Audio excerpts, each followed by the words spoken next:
Olá, boa noite. Nós vamos começar a nossa transmissão do nosso curso online, né? Vamos chamar assim, sobre os sacramentos da igreja. Eu espero que vocês estejam ouvindo bem. Quem já está aí assistindo, vai dando aí o feedback para saber se o som tá bom, para a gente poder começar. Vamos esperar mais uns minutinhos. A gente vai começar então a nossa formação. Estão conseguindo me ouvir?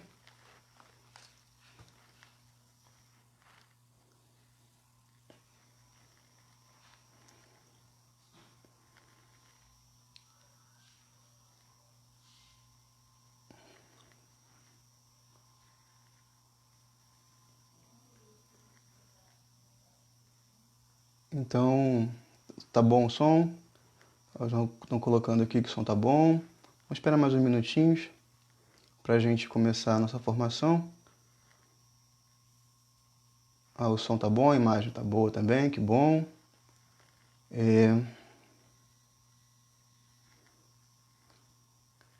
Eu estou olhando aqui também pro computador, para caso posteriormente, depois mais pro final nossa conversa de hoje, a gente poder tirar algumas dúvidas, conversar um pouco sobre o tema de hoje.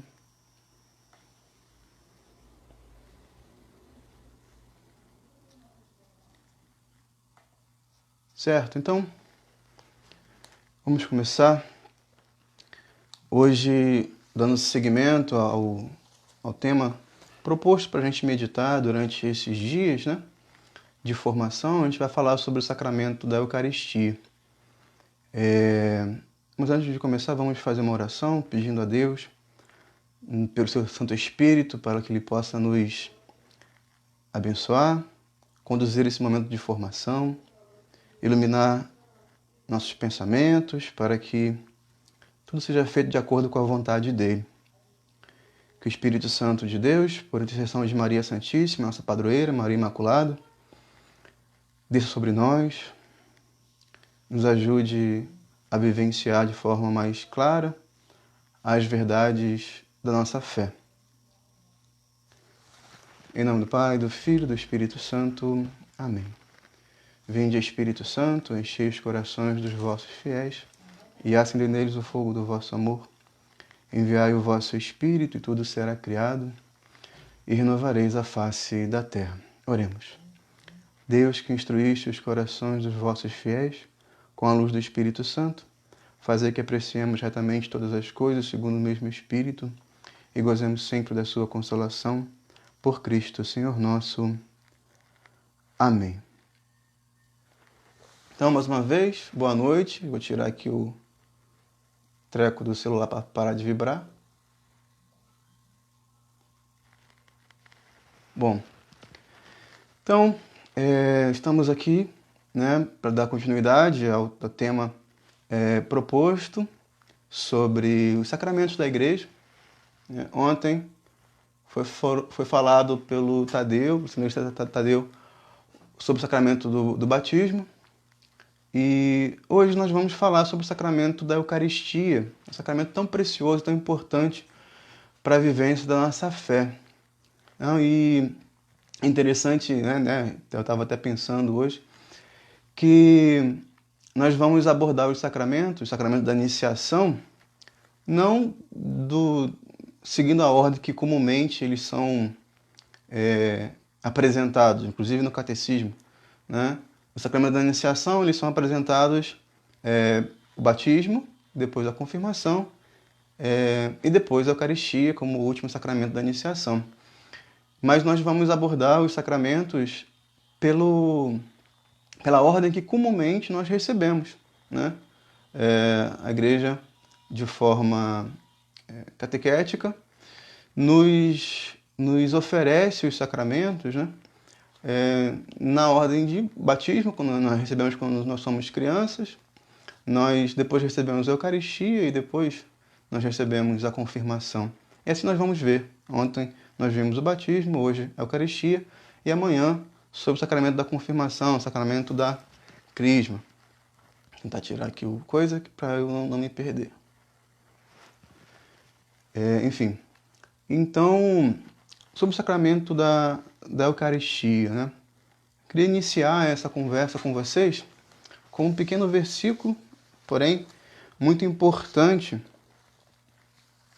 da Sagrada Escritura. Do Evangelho de São Mateus, capítulo 28, versículo 20. É o último versículo do Evangelho de São Mateus. Disse o Senhor: Eis que estou convosco todos os dias até a consumação dos séculos. Eis que estou convosco todos os dias até a consumação dos séculos. Essa é uma promessa de Jesus para cada um de nós, para os seus amigos, para os seus filhos, seus discípulos. E essa promessa ela é cumprida constantemente e para sempre através da igreja. A sua igreja ela é a perpetuação da presença de Deus nos séculos, né, ao longo dos anos. E a igreja realiza a atualização dessa promessa de modo muito especial, né, através dos seus sacramentos. Então, essa promessa de Jesus de estar conosco todos os dias, até a consumação dos séculos, nós experimentamos a sua concretude, o seu cumprimento através da igreja, que é o seu corpo, que é a extensão da sua ação ao longo dos séculos, a ação de Cristo ao longo dos séculos, e de modo muito especial e muito particular, através dos sacramentos, né? O mesmo Cristo que passou pela Palestina, curando, perdoando, salvando, continua a realizar as suas ações salvíficas, hoje, no presente do nosso tempo, através dos sacramentos da igreja. E quando a gente fala de perdão, quando a gente fala de cura, quando a gente fala de envio em missão, tudo aquilo que Cristo realizou, nós lembramos dos sacramentos. Não preciso nem falar os nomes. Quando eu for citando, você já foi lembrando. E Cristo também passou pelo mundo e alimentou com a sua palavra e alimentou também os famintos, saciou os sedentos. Nós podemos lembrar da multiplicação dos pães. E saciou também as almas que aguardavam o encontro definitivo com Deus, a humanidade que esperava retornar à comunhão definitiva com o seu Criador. Cristo também saciou essa sede da nossa alma, através da sua entrega, através do seu sacrifício. E ele continua a realizar isso através do sacramento da Eucaristia. Essa introdução é muito importante nós termos guardado. O sacramento da Eucaristia é a concretude da promessa da aliança definitiva. Da aliança definitiva, a promessa feita desde o Gênesis. Desde o Gênesis, quando Deus falou para Eva que colocaria inimizade entre a geração dela e o seu inimigo, a serpente, o demônio. O sacramento da Eucaristia é a concretude da promessa de Deus feito a Moisés de que libertaria o seu povo. Não só uma libertação física que foi realizada no Egito, quando atravessou o Mar Vermelho, quando ofereceu ao povo a Terra Prometida. Não somente esse tipo de libertação, mas a libertação total das amarras do pecado, das amarras do inimigo, né? Nós éramos pertencentes ao mal e pelo sacrifício de Cristo nos tornamos filhos de Deus. A Eucaristia ela é a concretude de toda a história da salvação. Por quê? A Eucaristia é o próprio Cristo.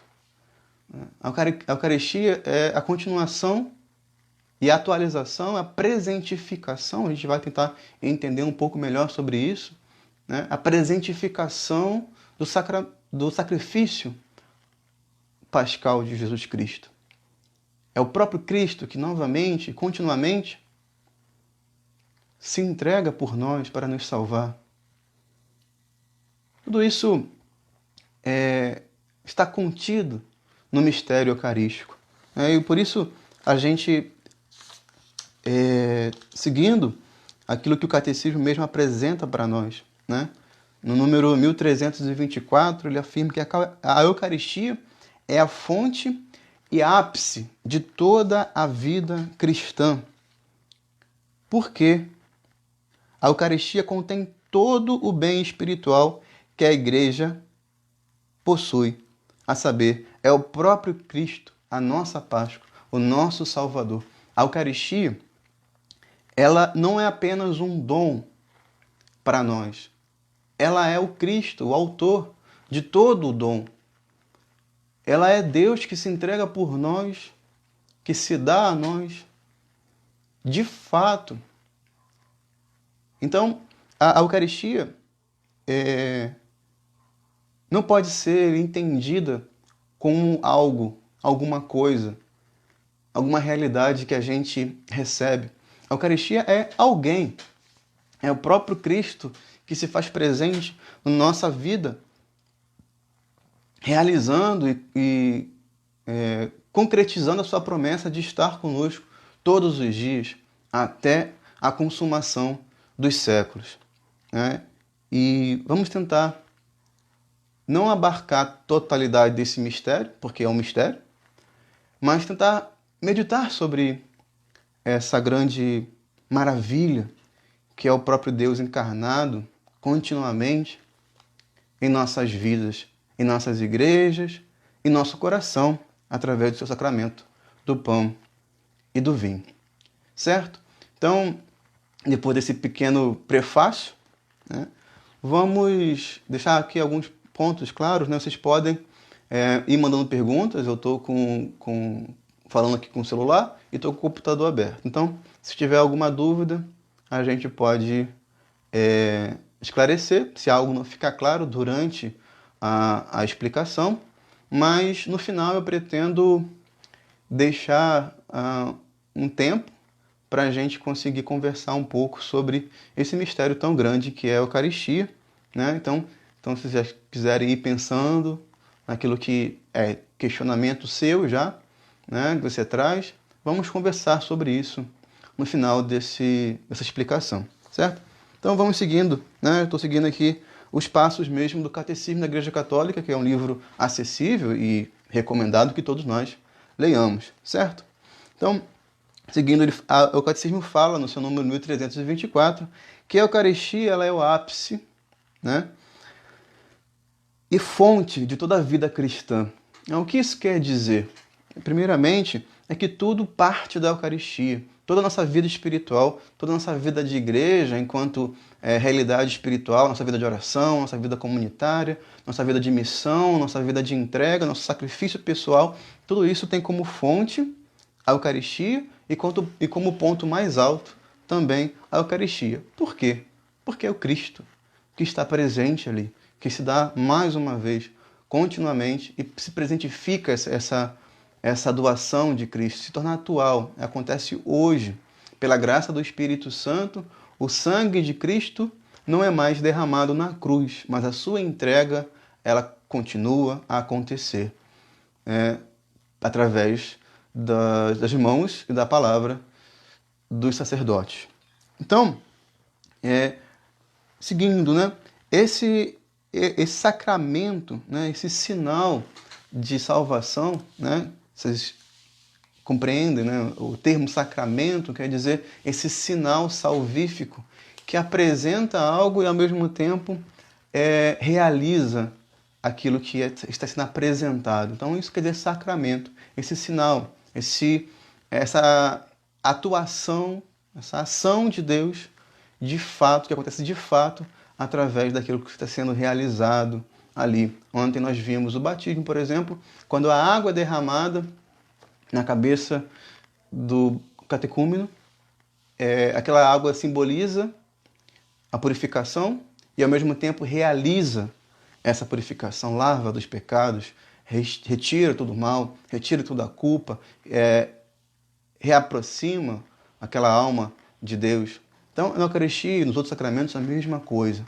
Aquele sinal da presença de Deus não é apenas uma representação, né? É um sinal para que a gente possa ver, para que a gente possa tocar com nossos sentidos, é algo concreto, mas ultrapassa, transcende toda a realidade, porque é o próprio Deus que se faz presente ali. E o catecismo depois vai apresentando os nomes, para a gente conseguir entender, né, como se chama esse sacramento. Né? Primeiro nome, eu já estou falando, né, constantemente, o termo Eucaristia, né, que é, de fato, ação de graças. Eucaristia quer dizer ação de graças, né? Então, esse ato de agradecer a Deus pela sua obra, pela criação, pela redenção e pela santificação. Então, quem realiza essa obra de ação de graças pela criação, pela redenção e pela santificação é o próprio Cristo, nosso Senhor, na sua entrega, na sua cruz, na sua vida, na sua ressurreição. E nós, como igreja, como membros do corpo de Cristo, também realizamos essa ação de graças, ou seja, esse ato eucarístico de louvor e adoração, quando nós participamos e vivenciamos essa realidade sacramental. Então, a Eucaristia é para nós fonte de perfeita adoração. Seguimos o exemplo de Cristo. Nós vivemos na Eucaristia como Cristo viveu, em adoração. Quando nos colocamos em contato com o sacramento eucarístico, quando vivenciamos esse sacramento, quando participamos desta realidade sacramental, nós, como membros do corpo de Cristo, prestamos a Deus pleno louvor e adoração. Ou seja, a ação de graças, a ação de um coração agradecido, de reconhece completamente necessitado, dependente, diante do seu Criador, do seu Santificador, do seu Salvador. Junto com Cristo, nós nos entregamos e louvamos a Deus através da Eucaristia. E o Catecismo traz outros nomes, denominações para o sacramento da Eucaristia. Eu gostaria de destacar, né, o termo comunhão, que está no número 1331, também comumente chamado, né? A gente chama a Eucaristia de comunhão. A primeira comunhão, né? Vou comungar a Jesus, eu tenho guardado fotos da minha primeira comunhão, lembranças da minha primeira comunhão, minha ou dos meus filhos, sobrinhos, enfim. Esse termo comunhão é muito importante também, porque o sacramento eucarístico, como essa ação de Cristo de louvar a Deus, de se entregar, não é uma ação intimista e individualista. Nenhum sacramento, nenhuma ação da igreja, ela pode ser individualista, ela é pessoal. Ou seja, eu ajo, mas eu não ajo somente por mim, nem somente para mim. Cristo, quando agiu, quando salvou a humanidade inteira. A ação da sua igreja é salvífica para toda a humanidade. Por isso, os seus sacramentos, sobretudo a Eucaristia, é um sacramento de comunhão com Deus, de comunhão perfeita, ou que me conduz a uma comunhão perfeita comigo mesmo, uma comunhão equilibrada e mais perfeita com o outro, e uma relação também de comunhão com a criação. O que eu quero dizer com isso? Compreender a Eucaristia como comunhão é compreender que Cristo se dá a mim para que eu possa me dar, para que eu possa também me entregar a Deus, me entregar, me conhecer através da vivência, da superação das minhas fraquezas, dos meus vícios, através do reconhecimento da ação de Deus que potencializa os meus dons, que me oferece graças. Ou seja, estar em comunhão consigo mesmo. Quanto é importante também se conhecer, saber que temos fraquezas, mas que também temos dons, virtudes que Deus nos concede. Estar em comunhão com a criação, olhar para a criação como obra do amor de Deus, como manifestação do amor de Deus para nós. Toda a criação, todo o cosmo. Eu não falo do mundo marcado pelo pecado, decaído. Eu falo do mundo como criação de Deus, que Deus viu, olhou e viu que era bom. Estar em comunhão, amar aquilo que nos cerca. E eu deixei por último, mas não é menos importante, a Eucaristia, a comunhão, me leva a olhar para o outro, para o meu irmão, para o meu próximo, como um filho de Deus, como destinatário do amor. Tudo isso é experimentado por aquele que vive de forma correta a sua relação sacramental, através do sacramento da comunhão, né? Então o catecismo traz outros nomes da Eucaristia. Você pode pesquisar depois, né? Nos números 1328 até o número 1332, outros nomes. Mas eu queria destacar esse: Eucaristia como ação de graças, Eucaristia como comunhão, né? O quanto é importante nós entendermos essa manifestação de Cristo através dos seus sacramentos, né? Que nos convida a estar em relação de amor com Ele. Cristo se faz presente na Eucaristia de fato, mas Cristo também se faz presente no irmão. Cristo se faz presente também na sua igreja, né? Eu recordava, enquanto me preparava essa formação, de um fato que é ocorrido na vida de São João Crisóstomo, bispo e doutor da igreja, que foi natural de Antioquia, mas depois foi bispo de Constantinopla.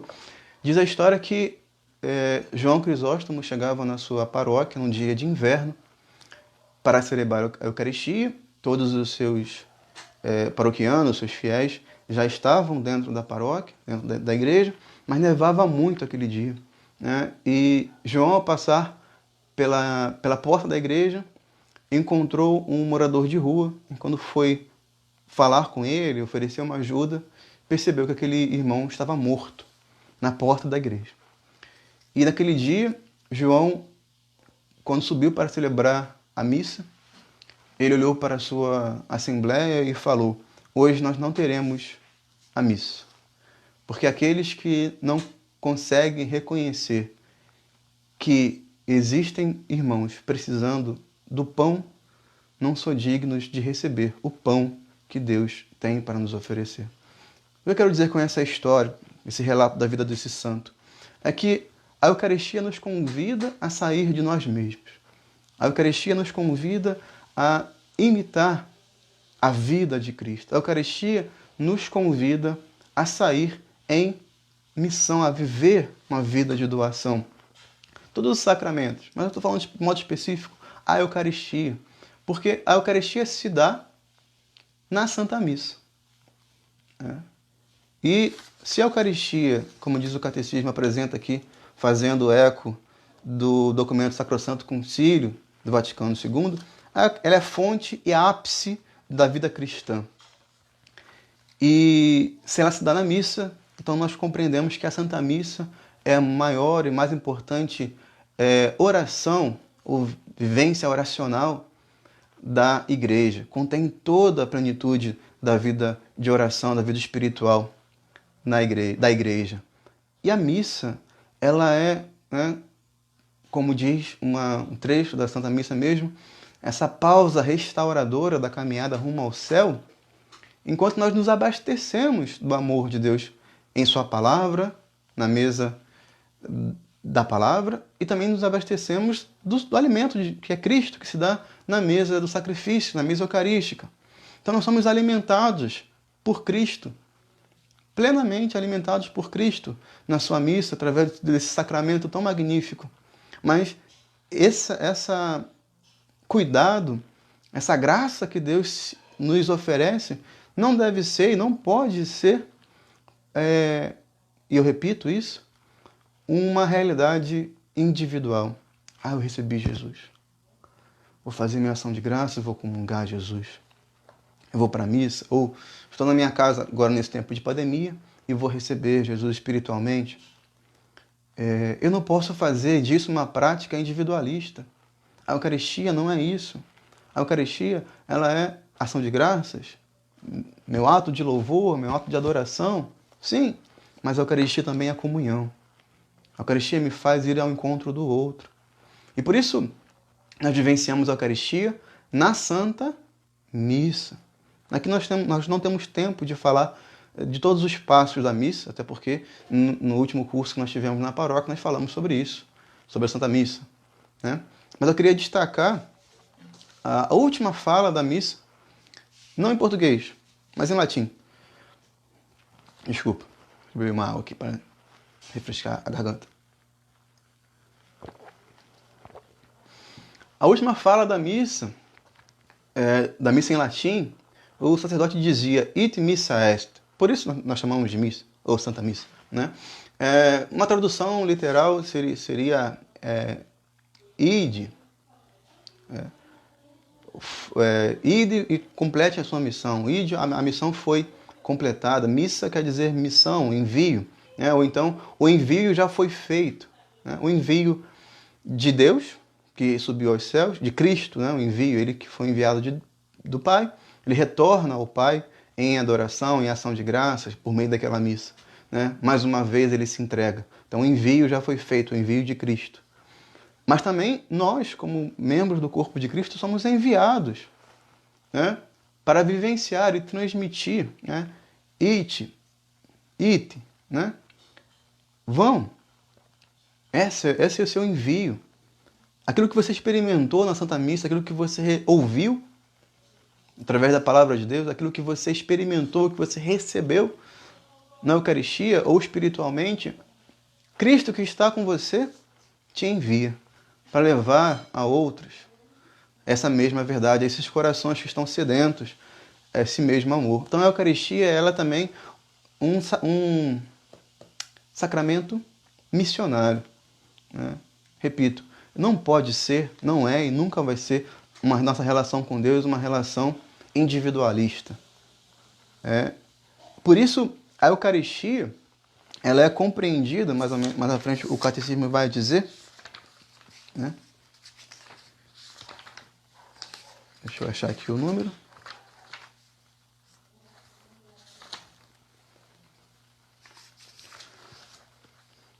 1382. A Eucaristia, né, a missa é ao mesmo tempo e inseparável memorial do sacrifício no qual se perpetua o sacrifício da cruz e banquete sagrado da comunhão do corpo e no sangue do Senhor. É ao mesmo tempo sacrifício e banquete, doação e celebração, entrega e ação de graças. Isso é ao mesmo tempo e de forma inseparável, vai dizer o Catecismo 1382. Lembrem disso. A missa, ela é sim celebração. Ela é momento de reabastecer as nossas forças. Ela é a vivência da Eucaristia, ela é uma experiência do Deus que nos conforta, que sabe nossas fraquezas, nossas limitações e nos aproxima dele. Está conosco todos os dias. Isso é a missa. Devemos nos alegrar, devemos vivenciar. E quanto faz falta nesse tempo de pandemia estarmos em comunidade e vivenciarmos a Santa Missa juntos. Mas ao mesmo tempo, a missa é sacrifício. Ou seja, é um sacrifício pelo outro. O sacerdote oferecia sacrifícios por si e pelo povo. Cristo ofereceu-se por todos nós. E nós, na Santa Missa, somos chamados a vivenciar essa dimensão de doação e de entrega por nós, pelos nossos pecados, pela nossa santificação e pelo mundo inteiro. Então eu quero dizer para você que está aí assistindo, vendo, ouvindo, que toda a missa celebrada hoje, ela é celebrada por você e para você. Você, enquanto membro vivo da igreja, do corpo de Cristo, espiritualmente está, se você se colocar dessa forma, em doação, em entrega, em ação de graças, junto com todos os sacerdotes do mundo inteiro.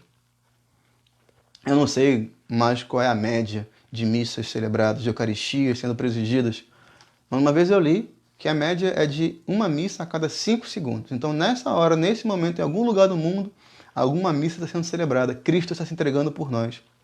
E você é convidado a se entregar por Ele e com Ele. É isso que o padre fala quando ele levanta a patena. Por Cristo, com Cristo e em Cristo. Ou seja, nós vivenciamos esse sacrifício por Cristo. Porque Ele assim nos chamou, assim nos convida a também nos sacrificarmos, a vivermos a celebração, a ação de graças, mas também o sacrifício da nossa vida por Cristo. Porque Ele assim o fez e assim nos convidou por Cristo, com Cristo. Ou seja, nós não fazemos esse sacrifício, a igreja não vive os seus sacramentos, não vive a Eucaristia por si mesmo. É um dom. Não é um direito da igreja, é um dom. Nós não somos merecedores, nós não somos necessitados. É um dom. Ele se entrega. É o verdadeiro dom porque é Cristo que se dá por nós. Com Ele, nós nos entregamos. Através do Teu Santo Espírito. É através das palavras e do gesto do sacerdote. Mas pela ação do Espírito Santo que atua, como atuou ao longo de toda a história da salvação, atua naquele momento e realiza o milagre de que Deus se faz presente, obedecendo à voz de um homem. Assim como Deus se fez presente a partir do sim de mais jovem, Deus se faz presente no altar a partir das palavras de um homem. É um rebaixamento do nosso Criador constante. E nós vivenciamos isso com Ele. Por Ele, com Ele e nele, ou seja, na unidade da igreja. Então, a missa está sendo celebrada agora, em algum lugar do mundo. Você participa se você vive a comunhão, se você vive em plena participação do mistério salvífico de Cristo. Você é batizado e vive o seu batismo. Isso eu quero dizer. A missa é celebrada também com você e por você. Toda missa, o sacerdote reza por você. Cristo está ouvindo as preces do sacerdote por você. Então, a Eucaristia é esse mistério, essa manifestação da ação salvífica de Cristo através da sua igreja. Eu falava no começo, essa presentificação. Acho que vale a pena a gente entender esse termo, né? É porque quando a gente fala de atualização, é como se o sacrifício fosse realizado novamente. Ele aconteceu há 2000 anos atrás e ele acontece hoje de forma contínua, ele é atualizado para os dias de hoje, da forma que nós compreendamos, que possamos compreender hoje. Isso está certo, mas não é tão preciso, porque o sacrifício de Cristo foi definitivo. O que acontece na Eucaristia não é um novo sacrifício, não é um sacrifício que foi acontecendo, sendo repetido ao longo do tempo. E também não é um sacrifício atualizado no sentido de trazer algo novo para a sua realidade, né? Vamos atualizar o aplicativo do celular. Então ele tira aquilo que não serve e coloca aquilo que é mais importante. Não é nesse sentido de atualização, né? E por isso o termo presentificação, né? Pela graça do Espírito Santo, o que a igreja realiza nos seus sacramentos, sobretudo na Eucaristia, é o mesmo sacrifício de Cristo de uma forma não cruenta. Ou seja, não há derramamento de sangue, mas ainda assim é o mesmo sacrifício que possibilitou a nova aliança. É complicado, mas é assim. É esse mistério da fé. Não tem como compreender como nós somos transportados ao Calvário toda vez que estamos em volta do altar e ouvimos as palavras do sacerdote. Este é o meu corpo, este é o meu sangue. É isso? É isso. pela graça de Deus, pela ação do Espírito Santo, nós vivenciamos em torno do altar Cristo se entregando por nós. E são as mesmas palavras? Sim. É o mesmo Espírito? Sim. É o mesmo mistério sacramental vivenciado? Sim. É o mesmo dom sacerdotal vivenciado? Sim. O que eu quero dizer com isso? Em torno do altar, nós somos um. O tempo para diante da Eucaristia, diante do mistério. E deixamos de vivenciar o Cronos, que é o tempo que vivemos, e experimentamos o Kairos, o tempo da graça. Então estamos juntos no altar de Deus, em qualquer momento que vivenciarmos, em qualquer instante, em qualquer distância. Junto com a igreja aqui na terra e junto com a igreja triunfante dos céus. Se pudéssemos ver, meus irmãos, o que acontece na hora da transubstanciação, e a gente vai tentar explicar um pouquinho sobre isso também. No momento do derramamento do Espírito Santo, quando Cristo se faz presente no altar, nas mãos indignas do sacerdote, naquele momento, céu e terra se unem. Céu e terra se unem, os anjos cantam, os anjos e os santos de Deus louvam, e nós aqui na terra recebemos as graças. Isso é o mistério da Eucaristia. Isso é o que vivenciamos. Então, se você hoje é duro, é difícil, já se prolonga durante um tempo, esse tempo de pandemia, mas se você, em sua oração, no seu quarto, elevar a Deus o seu coração, o seu desejo de estar em comunhão com Ele, tenha certeza, as graças que são derramadas sobre o sacerdote, nas missas celebradas em torno de todo o mundo, você recebe, porque você faz parte dos filhos de Deus, da comunhão dos santos, pelo seu batismo. Então a Eucaristia, ela é essa comunhão viva, e a concretude, retomo, da promessa de Cristo de estar conosco todos os dias até a consumação dos séculos. Isso é a Eucaristia. Vamos falar sobre os efeitos da Eucaristia. Mas antes, vamos tentar discorrer um pouco sobre essa realidade, né? Eu acho que a gente está falando de uma forma mais espiritual. Eu acho que isso cabe a gente refletir um pouco sobre alguns conceitos, alguns termos, né?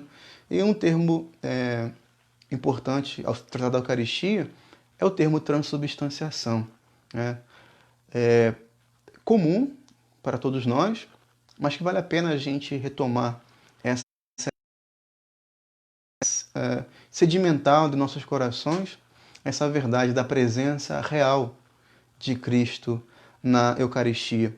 A presença de Cristo na Eucaristia, ao longo da história da Igreja, ela sofreu ataques, presença real, inclusive de dentro da Igreja, né?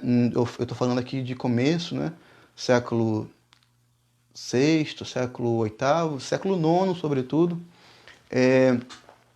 Sofreu porque pensadores, inclusive pensadores católicos, refletiam sobre a Eucaristia, sobre o sacramento, sobre a verdade da Igreja, e alguns chegaram a afirmar que a presença de Cristo na Eucaristia era uma representação, né? Era uma presença virtual, a gente pode usar o termo de hoje, né? Espiritual apenas.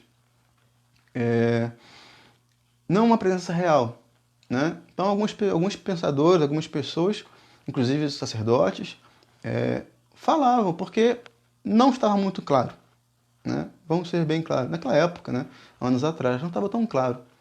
Não se discutia que a Eucaristia era o sacramento da Igreja. Não se discutia que a Eucaristia era importante para a comunhão da Igreja. Mas se pensava, mas como Cristo está presente? De fato, Ele está presente? Né? E se algumas pessoas falaram, não, mas Ele está presente na comunidade. A comunidade reunida é a presença de Cristo e a Eucaristia, ela é essa celebração da comunidade que representa a presença de Cristo. Então, é uma presença virtual. né, espiritual apenas. E também teve outro, esse é um extremo, e teve exemplos de outro extremo, né, de pessoas que afirmavam que a presença de Cristo era mais do que real. Né? A Cristo estava ali. Então, se você recebesse Jesus, você não podia morder, porque senão ele ia sentir dor. Eu não sei se vocês já ouviram, talvez quem for um pouco mais jovem há mais tempo, né? Tiver um pouco mais de idade, essa concepção perdurou durante um tempo na igreja. Né? Para você receber a Eucaristia, você não pode morder, você tem que deixar a hóstia dissolver na sua boca. Aí grudava na sua boca, você ficava com a língua tentando tirar. A gente conversa com alguém de mais idade, mais velho, geralmente conta isso. Né? Na catequese se ouvia isso. Aquela tia lá na década de 60 falava que não podia morder, porque senão Jesus ia sentir, porque ele está ali de fato. É um exagero, né? É outro extremo. De dizer que Cristo se faz presente na Eucaristia, isso é tão verdadeiro que você não pode morder, você não pode fazer nada quando chegar na sua boca. Então, é um erro. Né? Então a igreja encontrou um modo de explicar para os fiéis que concilie esses dois modos, né? Porque o extremo está errado. Mas no meio, né? Então, Cristo está presente espiritualmente? Sim. E Cristo está presente realmente? Sim. Está presente na comunidade que o cerca? Sim, mas também está presente realmente na Eucaristia. Como é que isso se dá, né? Então, a igreja explicou de uma forma através cunhando o termo transubstanciação. Foi um termo inventado para dizer, um palavrão, palavra grande, e para tentar explicar como se dá esse mistério, né? Então, todas as coisas que existem possuem características externas. Né? São características físicas, vamos chamar assim, que a filosofia chama de acidente. Né? Eu tenho a cor da minha pele, o tamanho do meu braço, o meu cabelo, tudo são características externas. Então, se meu cabelo cair, pode ser que um dia aconteça, eu espero que não, eu continuo sendo eu mesmo, porque o cabelo é um acidente meu, né? Não um acidente de batida, mas é uma característica externa. Né? Se eu perder um dedo, perder um braço, eu continuo sendo eu mesmo, porque são características externas, né? São acidentais à minha natureza. E se existe acidente, existe uma característica mais fundamental que a filosofia chama de substância ou essência. Né? Algo que me faz ser quem eu sou. É difícil de compreender, porque não dá para mensurar, não dá para medir, mas existe algo em mim que me faz ser quem eu sou. Existe em todas as coisas essas realidades. Algo externo, que são acidentais, e algo mais profundo, que são essenciais, substanciais, ou seja, que dá fundamento àquilo que existe. Né? O que acontece na Eucaristia é que pela ação de Deus, somente por ação de Deus, muda-se a substância do pão e do vinho pela substância divina do próprio Filho de Deus. Mas permanece-se os acidentes, as características externas. Então, depois dessa explicação um pouco mais longa, eu quero contar uma historinha também. Uma vez uma catequista perguntou para uma criança como é que ela poderia explicar a transubstanciação, a presença de Cristo na Eucaristia. Né? A catequista perguntou para a criança qual é a diferença entre a cruz de madeira, de ferro, e a Eucaristia, a hóstia consagrada. E a criança respondeu de forma muito simples para a catequista. Na cruz, parece que Cristo está. Porque a gente está vendo ele aqui. Mas ele não está. Na Eucaristia, não parece que Cristo está. Porque a gente não está vendo. Mas ele está. E é isso que o padre professa ao final da oração de consagração. Eis o mistério da fé. Na cruz ele parece que está, mas não está mais. Na Eucaristia ele não parece que está, mas ele está verdadeiramente, em corpo, sangue, alma e divindade. Então, para compreender, né, trazer isso certo dentro de nossos corações, ele de fato está presente na Eucaristia. Né? A gente não possa, em momento algum, duvidar disso. E essas questões a Igreja já deixou claro, definiu como dogma, não o termo transubstanciação. Transubstanciação é uma explicação que a Igreja encontrou para dialogar entre as duas concepções, da presença espiritual e da presença real. Então, Cristo está presente realmente na Eucaristia, por baixo do véu do pão e do vinho. Cristo está presente em corpo, sangue, alma e divindade. Certo? Então, no seguimento, depois dessa explicação sobre a transubstanciação, vamos falar, e a gente já caminha para o final da nossa conversa aqui, e você já vai preparando as suas dúvidas, suas questões, o que não tenha ficado claro, para a gente conversar um pouco depois, né, uns minutinhos finais, certo? Então vamos falar sobre os frutos da comunhão, o fruto da Eucaristia. Esses são os pontos aí do Catecismo, do número 1391 até 1401. 1391 até 1401. Sobre os frutos, né? As graças, todo sacramento de Deus nos confere graças. A Eucaristia é o maior dos sacramentos, a gente pode dizer assim, né? Não existe maior porque todos são provenientes de Deus, mas ele é a fonte, é o próprio Cristo. Mas ainda assim, o sacramento da Eucaristia nos confere graças específicas. O Catecismo vai trazendo aqui, né? Primeira graça, primeiro fruto da comunhão do sacramento da Eucaristia. A Eucaristia, a comunhão, aumenta em nós a união com Cristo. Ou seja, a Eucaristia nos cristifica. A Eucaristia nos torna, de fato, cristãos. O que isso quer dizer o nome cristão? Outro Cristo. A Eucaristia atualiza em nossa vida a presença de Cristo. E através da nossa vida, a presença de Cristo no mundo. A Eucaristia ela é alimento. Falava sacrifício e banquete. Ela é alimento também.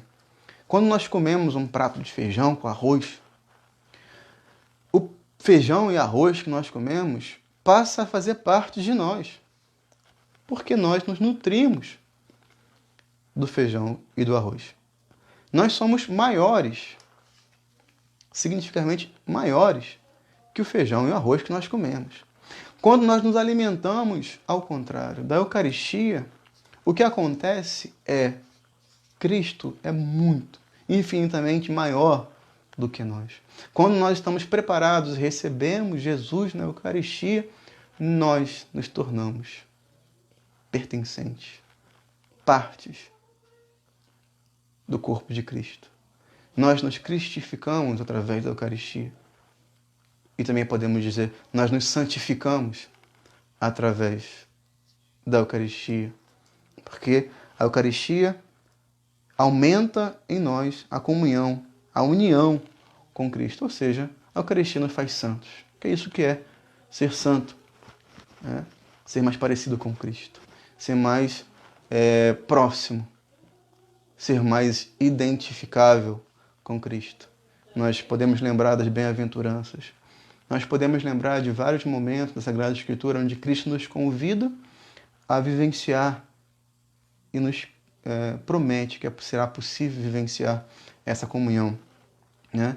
E lembrando também daquela música antiga do Padre Zezinho, né? Amar como Jesus amou, viver como ele viveu, sonhar como Jesus sonhou. Né? Ter a nossa vida transformada e ter os mesmos sentimentos e pensamentos de Cristo é possível. É possível, mesmo nossas fraquezas, através do sacramento da Eucaristia. Aí nós caminhamos para o segundo fruto que o Catecismo destaca. A comunhão separa-nos do pecado. Porque a gente fala assim, a Eucaristia nos transforma, transfigura em Cristo. Mas você pensa, olha para a sua vida e fala, mas eu sou muito ruim.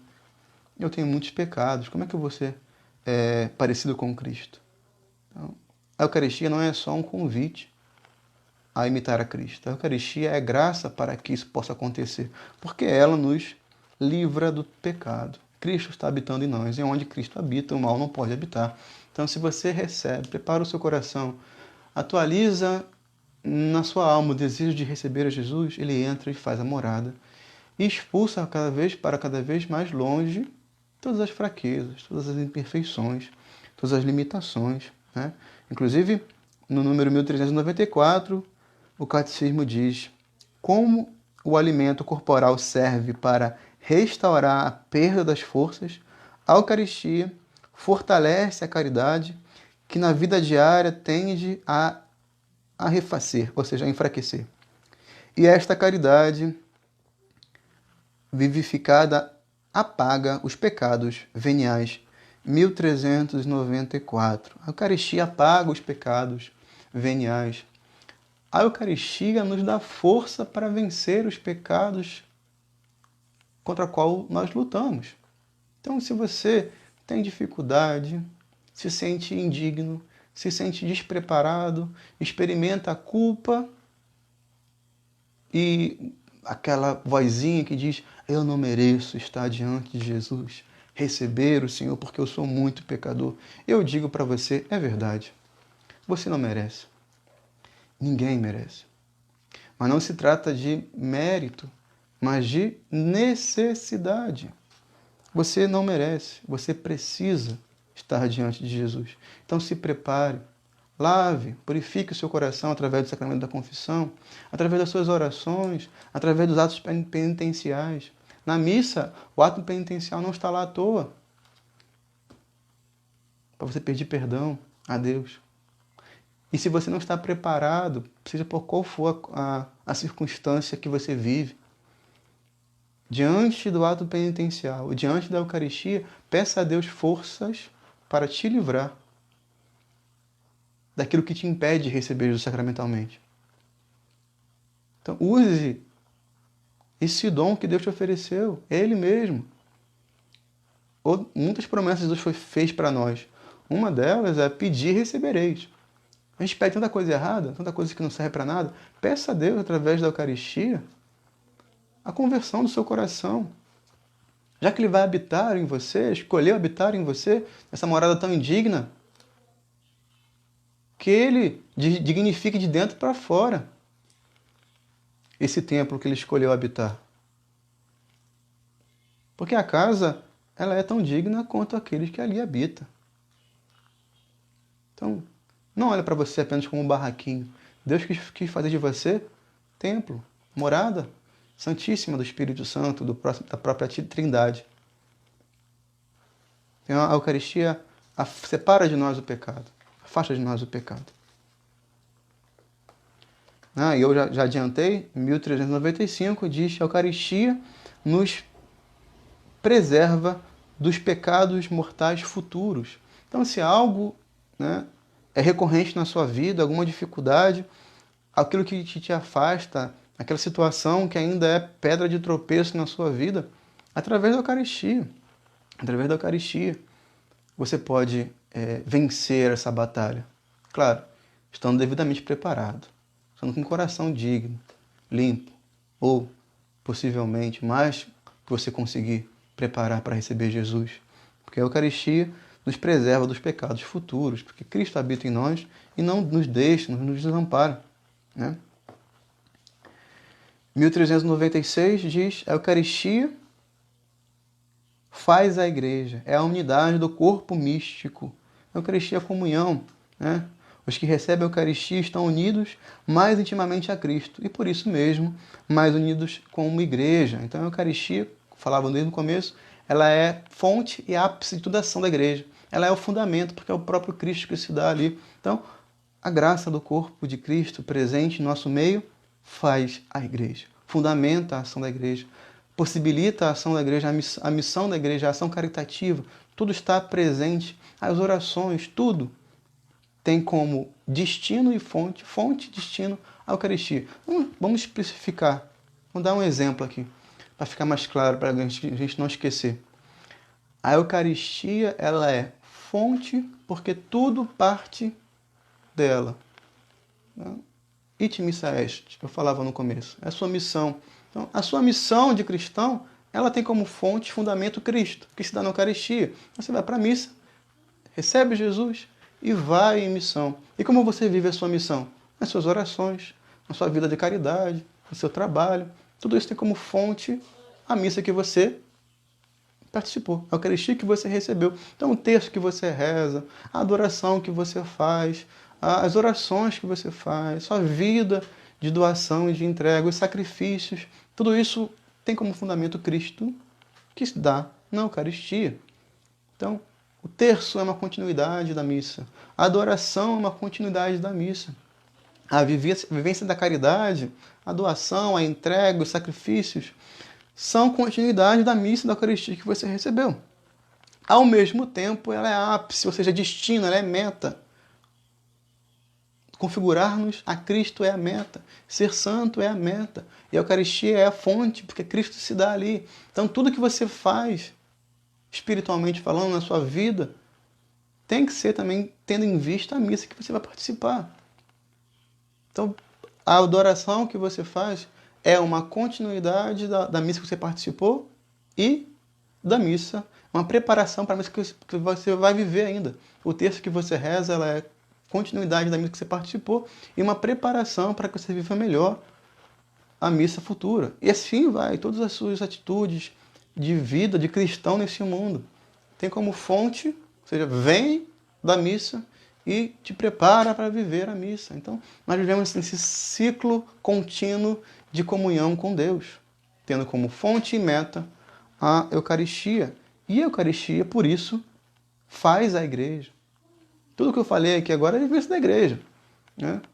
Amar a Deus e ao próximo. Esse resume os mandamentos de Deus. Ou seja, eu me relaciono com Deus e eu me relaciono com o outro. Eu rezo, eu vivo a caridade. Tudo isso, tudo que eu vivo como igreja, ou seja, toda a minha vida, porque a minha vida tem que ser uma vida de cristão, tudo que eu faço é movido, tem como fundamento a Eucaristia e está orientada para a Eucaristia. A Eucaristia faz a igreja. 1397, a Eucaristia compromete com os pobres. Eu falava no começo, a Eucaristia, o sacramento não pode ser individualista, eu tenho que olhar para o meu irmão, que recebe a Eucaristia junto comigo. Não, às vezes não do mesmo modo, mas a Eucaristia é para ele também. Então, olhar para Cristo na Eucaristia é reconhecer que Ele se dá por mim e pelo irmão que mais necessita. Eu não posso fechar-me em mim mesmo. O amor não se fecha em si mesmo. O amor que fecha em si mesmo, ele morre. Ele não tem sentido de existir. Porque o amor é doação. Então a Eucaristia, como doação, nos convida também a nos doar. Então a Eucaristia nos compromete com os mais pobres, de espírito e de bens materiais. A Eucaristia, 1398, é a unidade dos cristãos, já falamos muito sobre isso, né? Mas de modo especial, né? Cristo se deu por todos. Então, na Eucaristia, esse sacramento da piedade, o sacramento da unidade, do vínculo da caridade. Então, movidos por esse amor que se doa por todos, a Igreja continua a se doar por todos.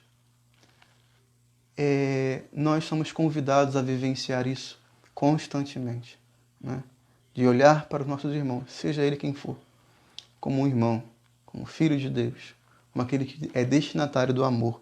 Deus se entregou por ele e nos convida também a nos comprometer com ele.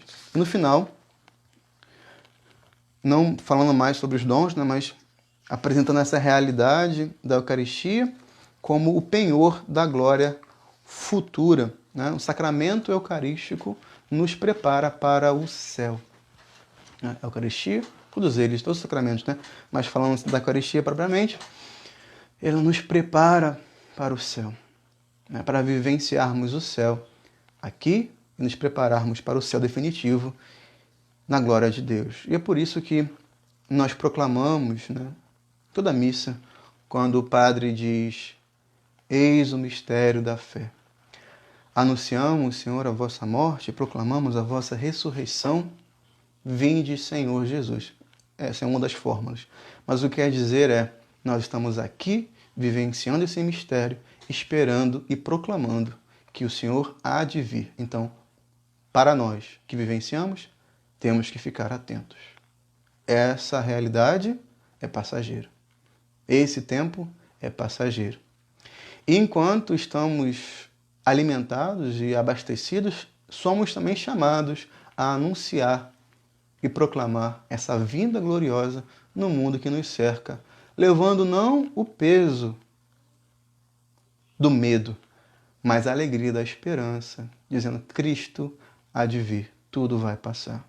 Ele morreu por nós, se entregou por nós e continua a se entregar por nós na Eucaristia que eu acabei de receber. Então, eu sou convidado a levar ao mundo uma mensagem de esperança. Cristo se entregou por mim. Ele ressuscitou, então eu sou convidado a viver essa vida em preparação ao céu, porque o céu me foi oferecido e foi conquistado por Cristo. E eu acabei de vivenciar isso na missa. Esse mistério se torna atual. Nesse sentido, sim, eu posso atualizar. Eu posso atualizar no meu dia a dia, no meu trabalho, na minha família, nos meus amigos, nos meus estudos, no meu descanso. Eu posso atualizar o sacrifício, a entrega de Cristo, me preparando para o céu. E, junto com a igreja, dizer: Maranata, vem Senhor Jesus. Esperando a sua vinda gloriosa, de forma esperançosa e alegre. Existe muita dor, existe muito sofrimento, existem muitas dificuldades, a gente não pode estar alheio a isso, sobretudo nos tempos que nós estamos vivendo. Porém, Cristo ressuscitou.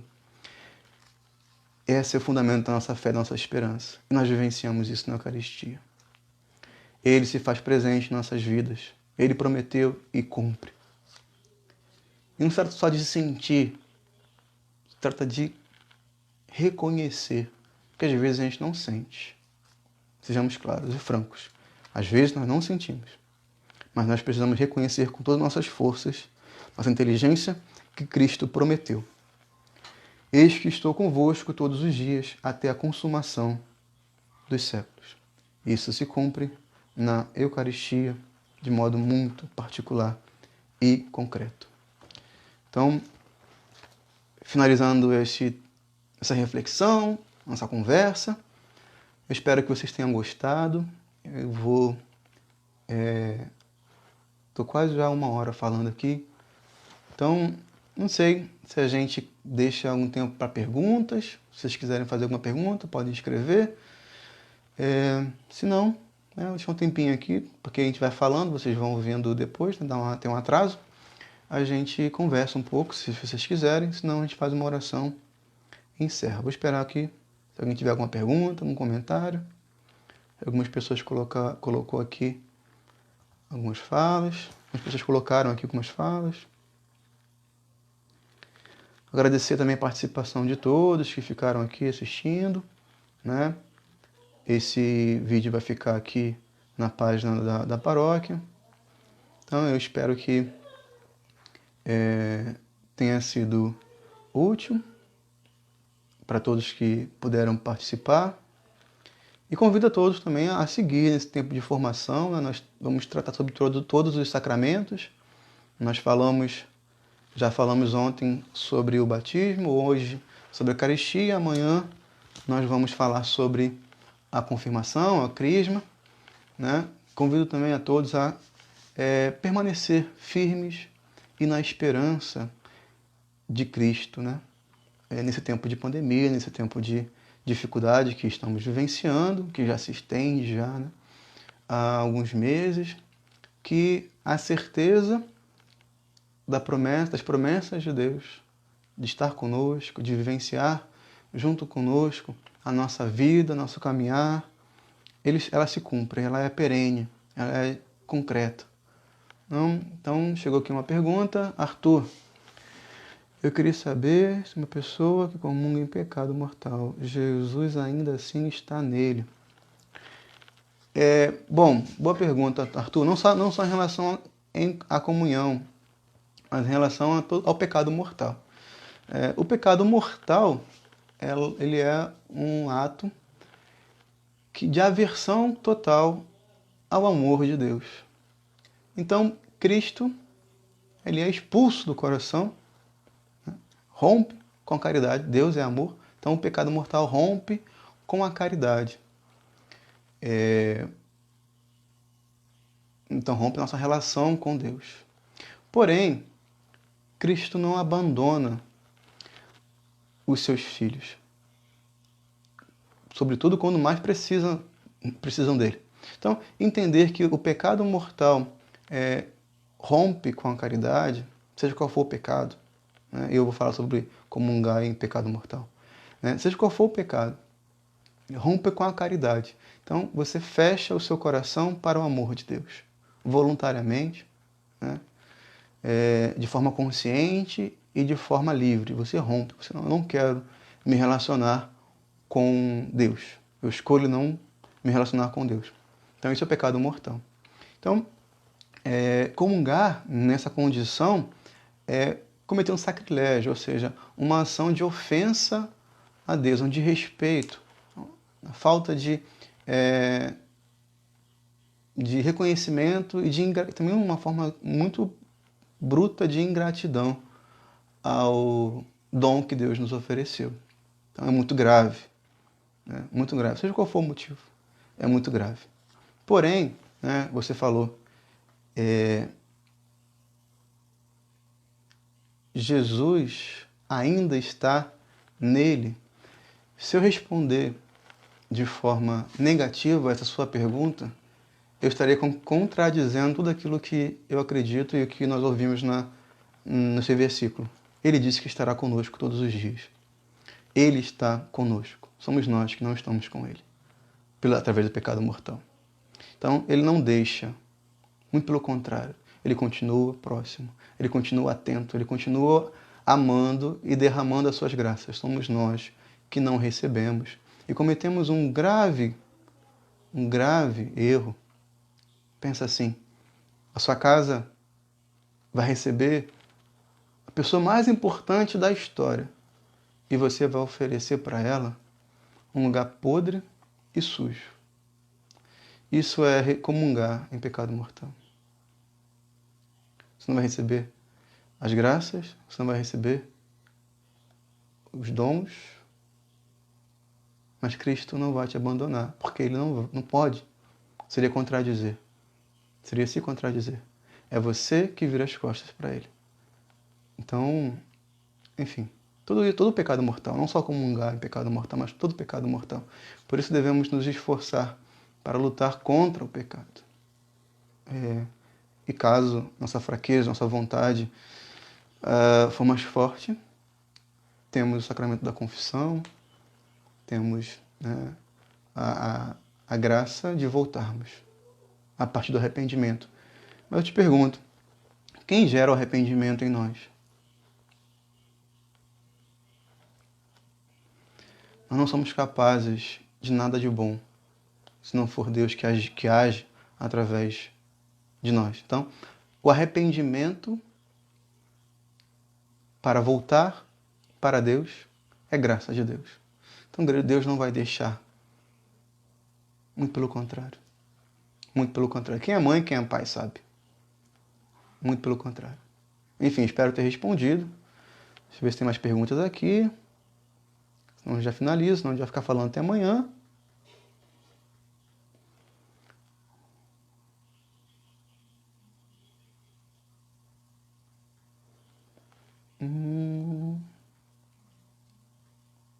Não, sem perguntas.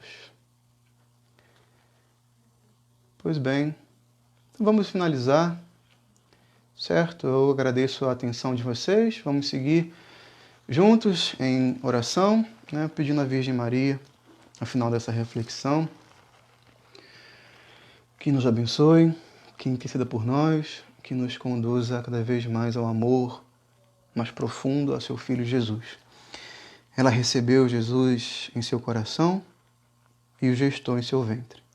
Nós, diante da Eucaristia, ouvimos a palavra de Deus, recebemos através do ouvido, recebemos Jesus através da Eucaristia e também somos convidados a gestar Jesus em nossos corações para que Ele possa nascer para o mundo através de nossas vidas. Que a Virgem Maria abençoe cada um de nós, interceda por nós diante de seu Filho, interceda pelas nossas necessidades, interceda pelo nosso mundo, para que esse tempo de dor e sofrimento chegue logo ao fim e que possamos nos alegrar mais uma vez nas glórias do céu. Ave Maria, cheia de graça, o Senhor é convosco.